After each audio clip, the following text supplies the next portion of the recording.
Some of you all remember, thank you, DeAndrea. Some of you all remember last Sunday I did my re-gifting thing that I do annually where I find things around my house or my office that I'm incredibly attached to and decide I need to learn how to be unattached.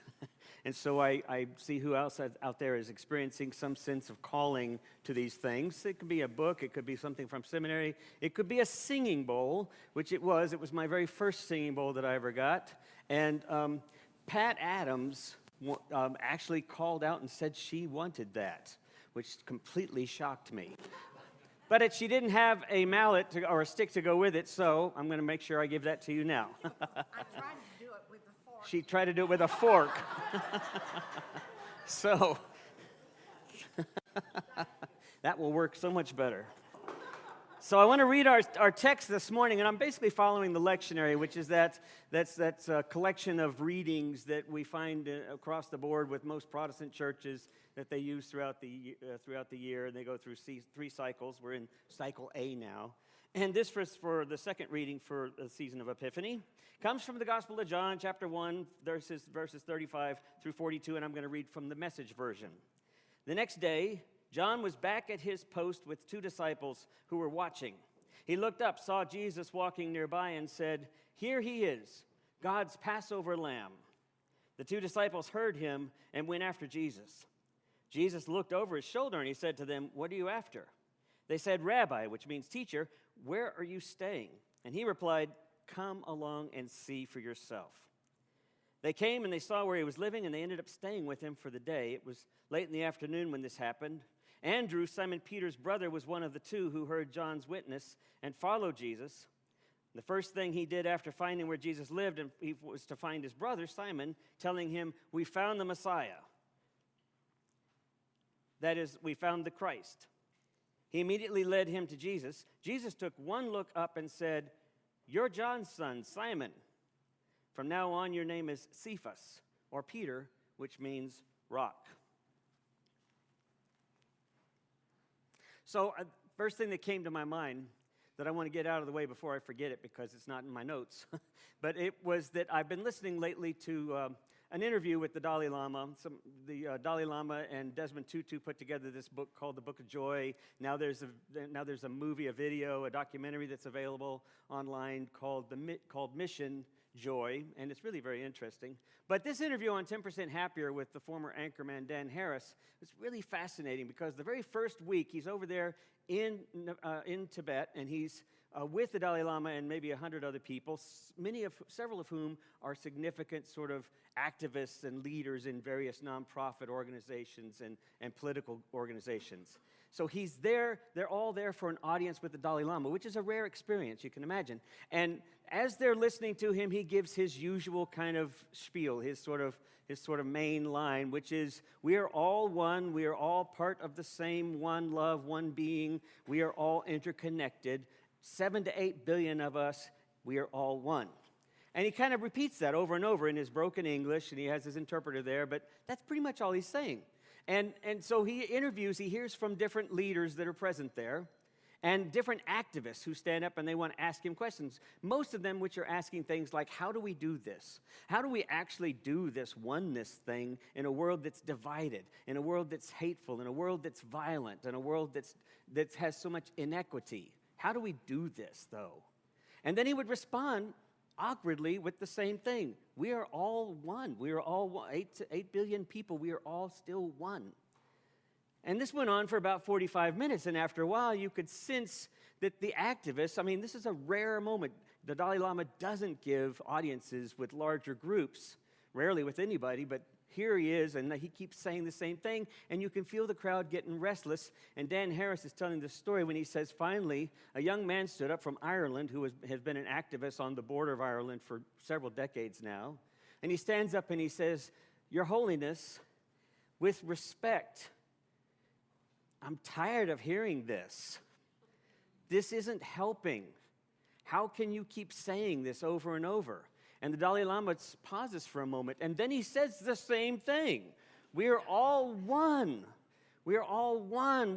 7 to 8 billion, we are all one. How can we be in conflict when we're all one? And then finally the young man kind of gives up and he sits down, and it goes on like this for a minute. And then Dan says, really, the meeting just kind of stops awkwardly. And in silence, as the Dalai Lama is taking off his microphone, some of them heard him say, because it ended up on the recording, where he looked at his translator and he shook his head in frustration and said, "We have to be loving because we are all one." And then he disappears. And it goes on for another 4 days, these interviews and such, and it's really fascinating to listen to on 10% Happiness, or 10% Happier, if you find that podcast. It's a great podcast. But one of the things that Dan Harris later finds out by talking to one of the guys who's been with the Dalai Lama, an English-speaking individual who's been with him for 40 years and done a lot of documentation about his life, one of the things they come to the conclusion is what it reminded me here. This text begins with this beautiful thing that we miss entirely. It says, "The next day, John was back at his post." Did you catch that? Or did we just go over that? Did we just read past that because here comes Jesus? John was back at his post. And what was his post all about? But speaking prophetically to the inequality in the world at the time, to the presence of abuse and marginalization, prophesying to the Messiah that would come and that would bring them back home, that would essentially take them to the kingdom of God, to what it meant to be a part of the kingdom of God. Now, John's writing, the Gospel of John is written in retrospect, we know that. It's written almost 2 to 3 generations after Jesus' ministry, we know that. We know it's a pseudonymous name, so it's probably, well, it couldn't likely be the same John. But what the author is saying is beyond critical. It's intensely important because John went back to his post. Can you think of anything in your life that you stake your post on? You stand firm on this post and you represent, right? The Dalai Lama has been standing that post since being exiled from Tibet when China took over decades ago, and has lived his life in mediating this conflict all those generations, all those years. He's never left that post, reminding everyone we are all interconnected. We are all one. Who else? We know someone else who said that, right? We're celebrating his birthday today. We remember his birthday today. We have a vacation tomorrow. We remember Martin Luther King, who said oftentimes that until we can recognize that we are interconnected and intertwined in one another's destiny, historically into the future, then we can never really be a part of that beloved community. In order to be a part of that, we have to recognize injustice to one is injustice to all. This is what I think is being offered in this text that I think we miss, because we get right to the part of Jesus calling the disciples. But John's already pointing out what's about to happen. He's been standing that post, prophesying and pointing to what does it mean to be a part of God's kingdom. So, I heard a story not too long ago about an Irish piper who was invited to go and play at a funeral. It was a funeral of somebody that nobody really knew, kind of a homeless kind of person in ways. It was really a family in the area, and so the funeral wasn't going to be attended by anybody, but the funeral director decided this man really needed to be honored, and he knew how wonderful a piper this guy was, and so he invited this bagpipe player to come and play the Ilian pipes at his funeral, at his graveside. Now, the guy didn't really know where this was, but he got directions. But in the process of trying to get there, he got lost. And he couldn't find this gravesite. He couldn't find this cemetery. He searched for several hours and realized that by the time he was even going to get there, he was going to be at least an hour late. But nonetheless, he was determined, hoping that somebody would still be standing there and waiting. Well, he finally saw some people in the distance, some grave diggers, and he saw kind of a tent that was up, and he saw that there was a pile of dirt, and he thought to himself, oh my gosh, I can't believe it, but at least there's somebody there. And he felt so moved he was going to perform regardless of who was there, because he was going to perform for the deceased. When he got there, he could see that the concrete box was in the ground now. And the people who were digging the graves, the guys were just kind of standing there staring at him. And he apologized quickly, but then he just started playing. He was so embarrassed, he just started playing. Now, if you'd been there, you might have realized he was playing some of the most beautiful music you could imagine. He literally poured his heart out. In fact, as he looked up at one point while he was playing, he saw tears in the eyes of some of those who had been digging the hole. And after he finished Amazing Grace, he simply bowed silently as some of the men were wiping their eyes, and he turned and he started back to his car. And as he did, he couldn't help but hear one of the diggers talking to the other one saying, "That's the most incredible thing I've ever seen. In all of my years of laying septic tanks, I've never seen anything quite so amazing." You had to wait a long time to get to that, didn't you? Yeah. Here's the thing we don't realize. He played his heart out anyway. What was his passion? Where do we stand our ground and point our lives towards this interconnectedness of who we are, regardless of what it is? If someone would have said, "You were just digging a septic tank here," would he have still played because he'd come to perform and to play his heart out? Would he have still done it in honor of that mystery? See, that's really what the invitation is for us to think about what Jesus is doing. When Jesus says, "Come and see," it's not simply like, "Come on, I'm going to do all these miracles. It's going to be amazing." It's really speaking to, I'm going to put you in connection with the depth and being of love at the very depth and being of your heart. And you can't help, if you connect with that, you can't help but start sharing that. It'll be the post you stand by all the time. In a little while, if you go to the next chapter, there's another story that only John has, and you only hear it at weddings. Y'all know which one that is, right? It's the wedding at Cana. You always hear it quoted at weddings. It has nothing to do with the wedding, other than it's a celebration. But we say it at weddings all the time.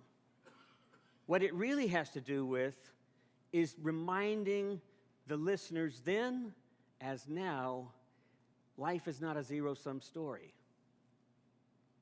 When Jesus gets to, you'll remember the story, when Jesus gets there and he's with the disciples, it says, it literally follows this story of calling the disciples, Andrew and Nathaniel and a couple of others, and they all show up. The next thing they do is they go into Cana and they go to this wedding where his mother is kind of helping to host it.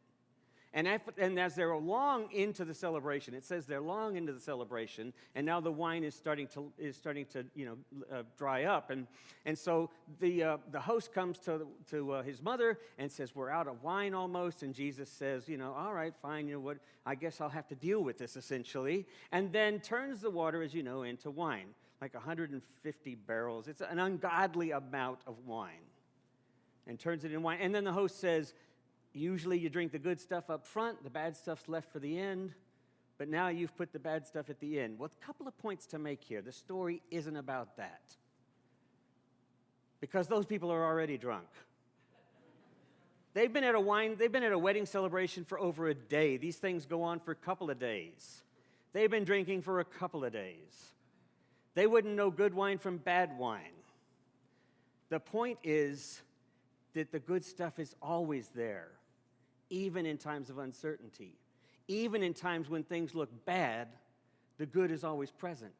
It's always possible. What is it I've often said in here? That God is the redemptive possibilities in all of our moments.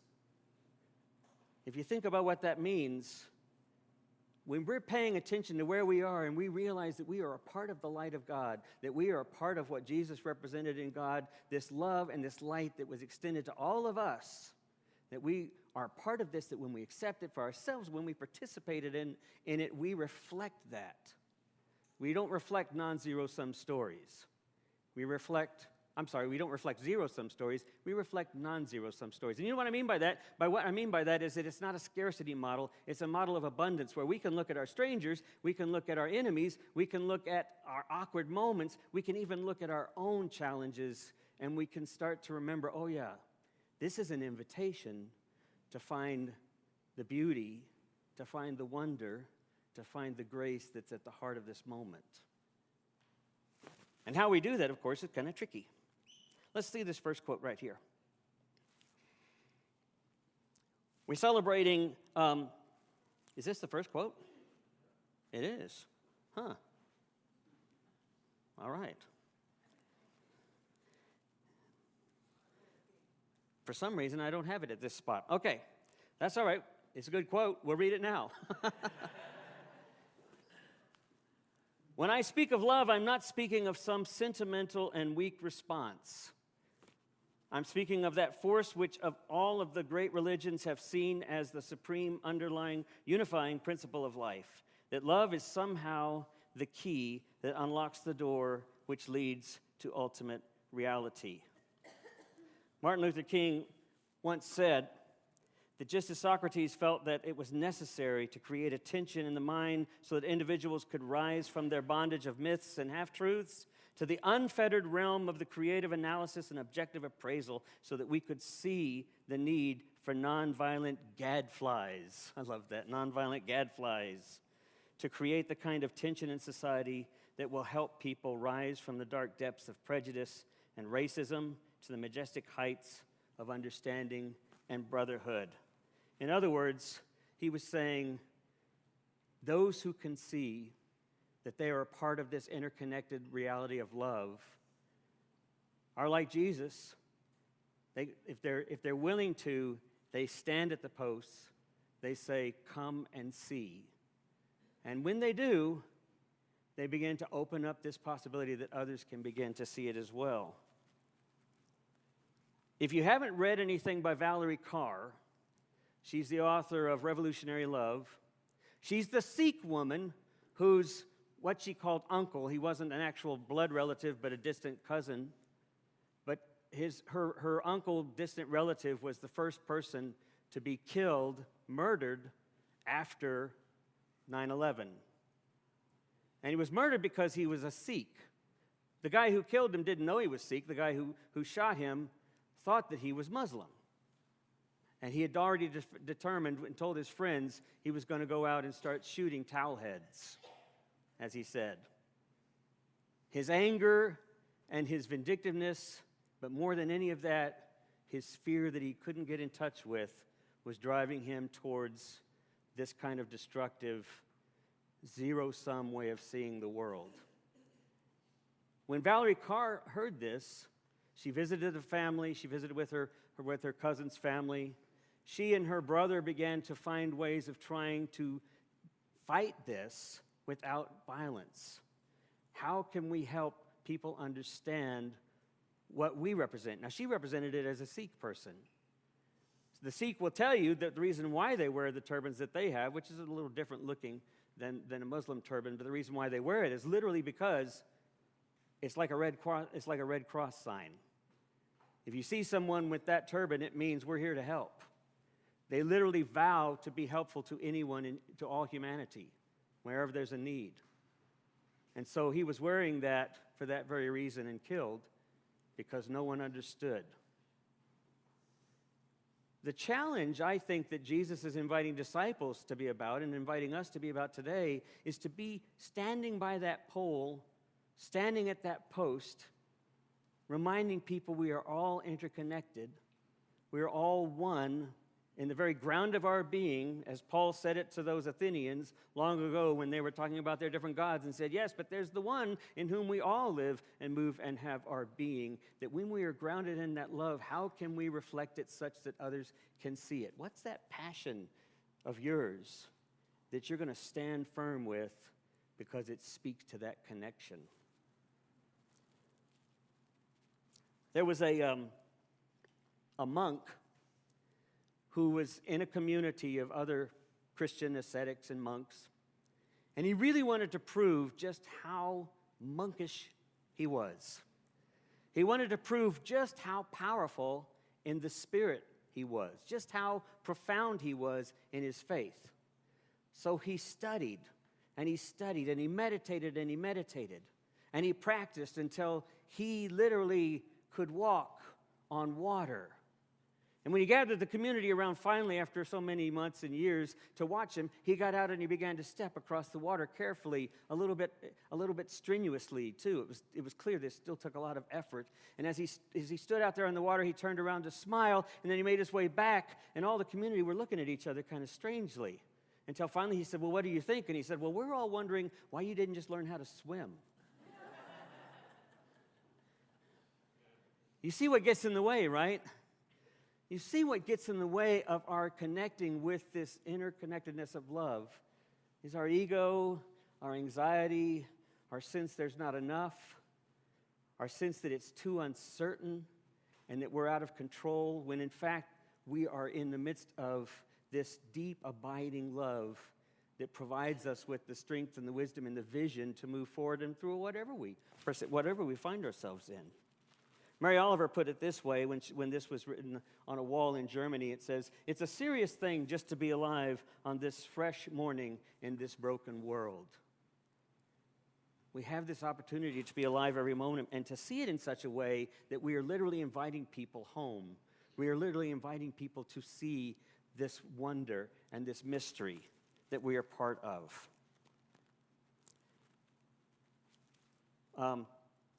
Let's see this next one real quick. This is Hafiz. He was the teacher to Rumi, who we quote that quote every morning when we welcome one another.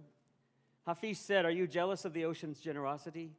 Why would you refuse anyone this gift, to give this gift to anyone? Fish don't hold the sacred liquid in cups. They swim the huge fluid in freedom." How do we get there? So we talk about practice. We talk about spiritual discipline. We talk about being in a place of prayer, whether you call that, whether it's times of prayer that you are praying to God as a specific thing, or whether it's times of prayer that you are simply trying to be present to God within you. You're trying to be present to the love that is already a part of your being that we sometimes lose touch with very easily. How do we learn how to swim in the midst? Henry David Thoreau said, "We sometimes go through life fishing only to come to realize it wasn't fish we were after." Right? Come and see. I want to finish with one last little story. Some of you have heard me tell this before, but it's so relevant to this. Years and years ago, when I was doing storytelling, I got invited. I was at a library conference. I got invited to go out to this town, and this librarian came up and said, "You're not going to want to come out to this town." And I said, "Well, what's the town?" And she said, "Well, it's uncertain." And I said, well, just tell me, and I'll tell you if I've ever heard of it. She said, "Well, it's uncertain." And I said, "Well, what do you mean?" And she said, it's Uncertain, Texas." I said, "There's a town called Uncertain, Texas?" She said, "Yes." I said, "Are they sure?" She said, "Yes." So she said, "But I'm afraid you won't want to come because in truth, you kind of have to get lost to find it." Well, it turned out that was true. You do find it eventually winding around and ended up back in the East Texas woods on Caddo Lake. Some of you know where it is. And getting there was quite an experience, and being there was an experience because, number one, I know East Texas people. I know what those people are like. I'm not going to fit in with those people at all. But there's something to that idea of learning to get lost in order to see what's really present. And when we're really willing to do that, when we're willing to get past the differences or the divisiveness and to see one another, as in fact the Dalai Lama would say, we're all one. Or as Christ would say, we are all grounded in the grace and love of God. If we can get there, we start to discover, oh yeah, like Valerie Carr said, you're a part of me I just didn't know yet. There aren't any strangers. How do we find that wonder? This is a fun slide. I'll put it up here before the band gets started.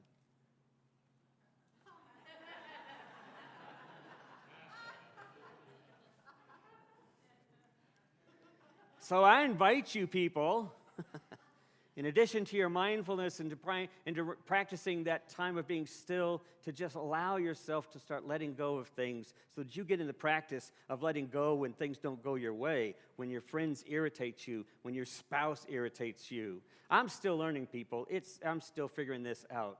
So I'm as fallible as the rest of you. And then I do it and I remind myself, oh yeah, that's why I need to go back to my practice, because I'm still attaching too much to stuff and not being present to what unites us, to what connects us, to the love that's there that I'm just not participating in or inviting participation.